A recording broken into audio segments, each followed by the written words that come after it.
Hello, hello! Bienvenue sur Jésus Talk, votre rendez-vous d'échange hebdomadaire.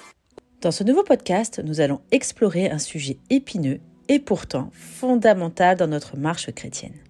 En tant que disciples du Seigneur Jésus, notre vie est appelée à refléter la lumière de l'amour de Dieu. Cela inclut une approche radicalement différente de la justice du monde qui souvent pourvoit le œil pour œil, dent pour dent. Jésus nous enseigne un chemin différent, un chemin qui dépasse la logique humaine.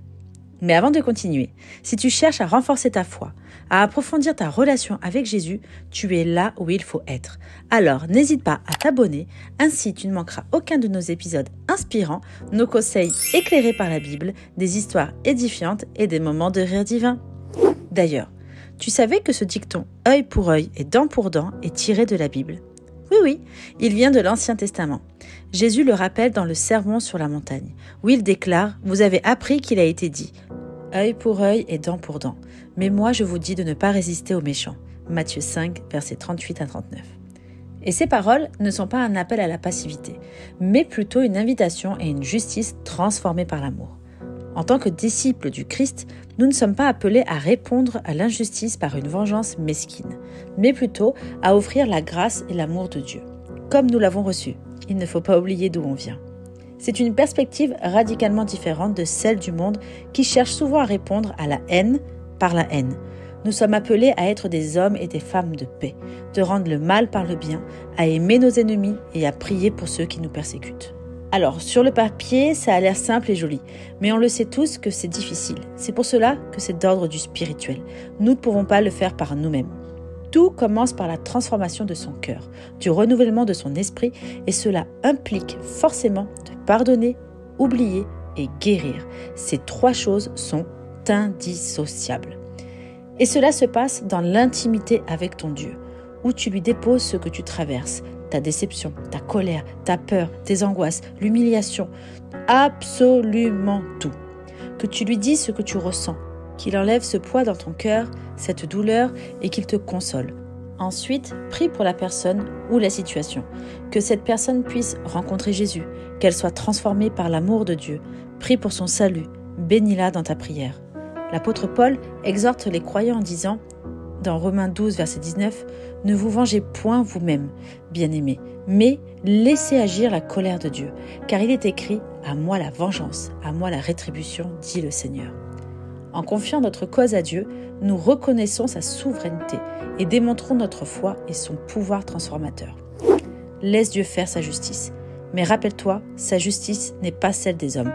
Il agit par amour et à travers l'amour. C'est pour cela qu'il faut en premier temps prier pour soi-même, pour son cœur, de pardonner, pour se libérer, de guérir de ce qui a été fait. Et c'est Dieu lui-même qui guérit les cœurs brisés. En soi, rester en boucle sur un sujet ou une personne ne te donnera pas la paix, n'arrangera absolument pas la situation et endurcira ton cœur. Et c'est là que tu ouvres la porte à l'autre là, Satan, pour qu'il vienne mettre le bazar dans ton cœur et pensée. Tiens, sais-tu quelle est la distance entre l'accès au ciel et celle de l'enfer ? Qu'est-ce que tu me racontes là ? Prends note et ne l'oublie jamais. Environ 30 cm. Oui, 30 cm. C'est environ la distance entre ta tête et ton cœur. Ah ! Ne laisse donc pas tes pensées négatives, de colère, de peur, gangréner ton cœur là où devrait siéger Dieu et tous ses attributs d'amour, de paix et de joie. Voilà pourquoi il est fondamental de prier pour soi, pour ses pensées, son cœur, de pardonner, se repentir chaque jour et de ne pas se faire justice soi-même, parce qu'à regarder de plus près, c'est être orgueilleux. Et ça ne plaît pas à Dieu. Il est dans notre nature humaine de vouloir voir la justice immédiate, de réparer les torts selon nos propres compréhensions limitées. Mais la sagesse de Dieu dépasse nos pensées et nos voies. Dieu, dans sa perfection infinie, agit selon sa justice parfaite et selon son timing parfait. C'est lui qui connaît le cœur de l'homme, qui sonde les intentions les plus profondes et qui apporte la justice avec amour et droiture. En confiant la justice à Dieu, nous démontrons notre foi en sa souveraineté.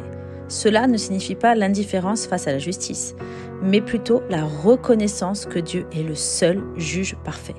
Notre rôle est de vivre dans la droiture, la miséricorde de l'amour tout en laissant à Dieu le soin de rendre justice.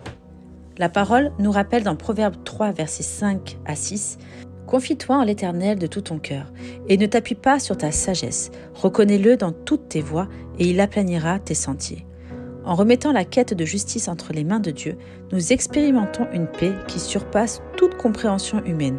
Donc, marchez dans l'humilité, la confiance et l'abandon, sachant que notre Dieu est le gardien de la justice et que sa grâce et sa sagesse dépassent de loin nos capacités limitées. Notre vie doit être un témoignage vivant de la confiance en la justice de Dieu. Donc, il faut bien des épreuves pour que Dieu se glorifie. Que notre prière soit celle de David dans Psaume 26, verset 2. « Éternel, oh, examine-moi et éprouve-moi, sonde mes reins et mon cœur. » En tant que disciples du Christ, nous sommes appelés à être à contre-courant de la logique du monde, en répondant à l'hostilité avec la générosité, à la haine avec l'amour et à l'injustice avec la grâce. Dans le livre de Romains, l'apôtre Paul nous exhorte avec ses paroles inspirées. Dans Romains 12, verset 21, « Ne te laisse pas vaincre par le mal, mais surmonte le mal par le bien. » Cette posture de répondre au mal par le bien n'est pas seulement une philosophie, mais c'est l'essence même de l'évangile que nous portons. Jésus, notre modèle parfait, a vécu cette vérité de manière exemplaire. Sur la croix, il a prié pour ses bourreaux, disant « Père, pardonne-leur car ils ne savent pas ce qu'ils font. » Dans cette déclaration, nous trouvons la quintessence même de la réponse de Dieu au mal, le pardon et la grâce. Rendre le mal par le bien n'est pas une faiblesse, mais une puissance qui vient de Dieu. C'est une démonstration audacieuse de la victoire de l'amour sur la haine, de la lumière sur les ténèbres. Cela ne nie pas l'injustice, mais la dépasse avec une puissance transformante qui trouve ses racines dans l'amour rédempteur de Dieu. L'apôtre Pierre écrit dans sa première lettre de 1 Pierre 3, verset 9, « Ne rendez point mal pour mal, ni injure pour injure. Bénissez, au contraire, car c'est à cela que vous êtes appelés, afin d'hériter la bénédiction. » C'est un appel à une vie qui reflète la nature même de notre Seigneur, qui nous a bénis bien que nous étions encore pécheurs.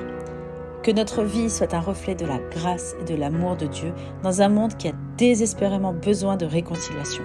Puissions-nous, en tant que disciples du Christ, être des instruments de paix et de rédemption, rejetant la logique du monde pour adopter la sagesse de Dieu. On se retrouve la semaine prochaine pour une nouvelle exhortation. Passe une belle semaine avec le Saint-Esprit.